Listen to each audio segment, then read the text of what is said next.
You ever notice that one person who turns everything into a joke? The one who can laugh in moments that would make most people shut down or snap? People assume they're just naturally funny, but more often than not, that humour wasn't born in comfort. It was forged in chaos. I'm not talking about awkward teenage years or a rough breakup.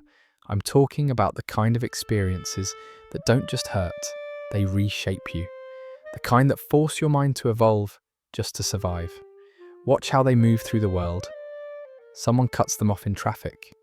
No screaming, no middle finger. Instead, they tilt their head slightly and think, maybe that person's running late. Maybe their kid is sick. Maybe their life is unraveling. Not because they're saints, but because when you've lived through real storms, other people's thunder doesn't scare you the same way anymore. Here's something most people don't realize. Trauma doesn't just leave scars, it installs upgrades. Their brain learns to operate differently, faster, sharper, more aware. It's like a survival software update they never asked for, but now can't uninstall. They don't become numb. They become resilient, and that resilience shows up in unexpected ways. You'd expect someone who's suffered to be hardened, distant, suspicious of the world, but often it flips completely. They become deeply, dangerously empathetic. They notice things others miss. A pause in your sentence, a smile that doesn't quite reach your eyes. The way your energy shifts when certain topics come up. They don't just hear words, they read between them. They understand pain because they've had long conversations with it. And once you've learned that language, you recognize it everywhere. They walk into a room and don't just see people, they feel the mood. Tension clings to the air, they sense it. Relief, they feel that too. While most people navigate spaces with their eyes, they navigate with intuition, sharpened by experience. And strangely, pain also teaches them how to cherish life in a way that looks almost poetic. Psychologists call it post-traumatic growth, when suffering doesn't just leave you standing, but standing taller. Many people who've endured serious hardship end up with deeper relationships, clearer priorities, and a fierce appreciation for small, beautiful moments. A quiet morning, a sincere compliment, a sunset that hits just right. They don't brush those off. They feel them fully, sometimes so fully it surprises even them. But here's the part that doesn't look as pretty on camera. That same mind that learned to survive never fully powers down. Their awareness stays on, always scanning, always preparing. They like sitting where they can see the exits. They plan for scenarios most people don't even consider. They ask what-if questions before others even realize there's something to question. That's not negativity. That's a nervous system that learns safety is something you build, not something you assume. And then there's the quiet habit they rarely talk about, minimizing their own pain. It wasn't that bad.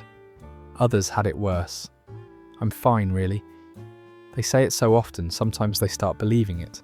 Not because they're lying, but because admitting how much something hurt feels like reopening a door they worked too hard to close.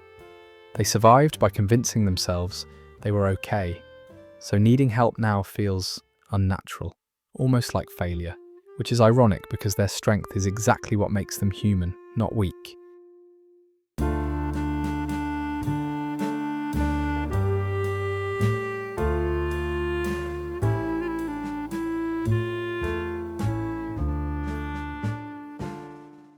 Now let's step into one of the most complicated areas for people who've been through too much: relationships. Because when it comes to love, friendship, or even simple emotional closeness, these people tend to exist in extremes. They're either astonishingly devoted or mysteriously distant, sometimes both at the same time, which makes them incredibly confusing to read. They'll answer your call at night without hesitation. They'll show up when most people disappear. But ask them what they need. Ask them to lean emotionally instead of holding everyone else up. Suddenly they're fine. Suddenly they don't want to be a burden. And it's not because they don't trust you. It's because somewhere along the way, closeness came with consequences. When your earliest lessons about connection were unpredictable, when love arrived tangled with disappointment abandonment, or instability, your nervous system doesn't relax when someone gets close. It tightens, it braces, it prepares for impact. So they grow into this strange contradiction, craving deep connection while fearing dependence. They want to be close, but not vulnerable. They want intimacy, but on terms that don't risk collapse. But here's where something fascinating happens. People who've endured too much often become masters of adaptation. New city? They'll figure it out. Career shift? Sure. Entire life upside down? Somehow they're already moving. It's not that chaos doesn't affect them, it's that chaos feels familiar. And the humour, let's talk about that for a second. Their humour is different, dark, sharp, sometimes shocking. Not because they're insensitive, but because laughter became a way to reclaim power. When you can laugh at what once broke you, it loses some of its authority. Every joke becomes a small rebellion. Every smile in the face of pain says, "You didn't win." Now here's a paradox most people don't notice. They often have an intense relationship with control. They'll stress over tiny decisions, which mug to use, which route to take, which text sounds right, while remaining strangely calm about massive uncertainties like their future, identity, or direction. Why? Because they learned early that the big things were often uncontrollable, so their mind learned to anchor itself in what could be managed. So yes, they might spiral over the smallest details, and then calmly accept life-altering changes with quiet composure. It doesn't always make sense, but it makes emotional sense. That's the pattern with them. They are walking contradictions, soft and strong, hopeful but realistic. They've learned that two opposing truths can coexist. Life can be beautiful and brutal, sometimes at the same exact moment. But beneath all this strength, adaptability, and wisdom, there's something rarely spoken about. There's grief. Not just grief for people lost, but grief for who they used to be. They grieve the version of themselves who trusted without flinching, the one who laughed without scanning the room.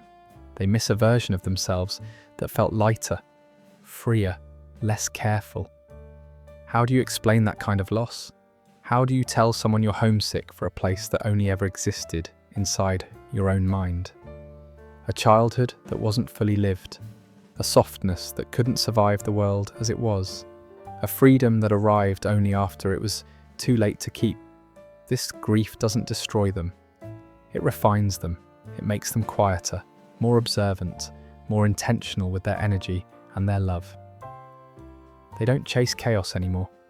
They cherish peace because they've paid for it in ways others never had to.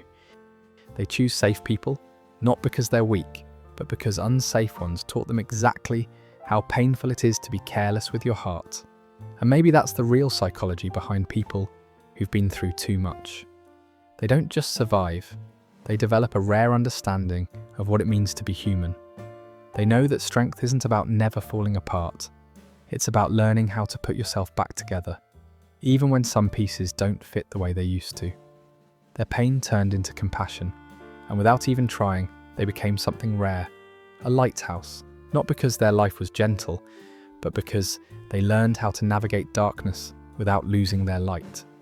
So the next time you meet someone who seems unusually calm in chaos, a little too comfortable with uncertainty, a little too quick to joke about their own pain, understand something. That wisdom wasn't gifted, it was earned. Every boundary, every laugh, every moment of depth carries a history behind it. They've been through too much. And somehow, they're still here, still loving, still hoping, still trying.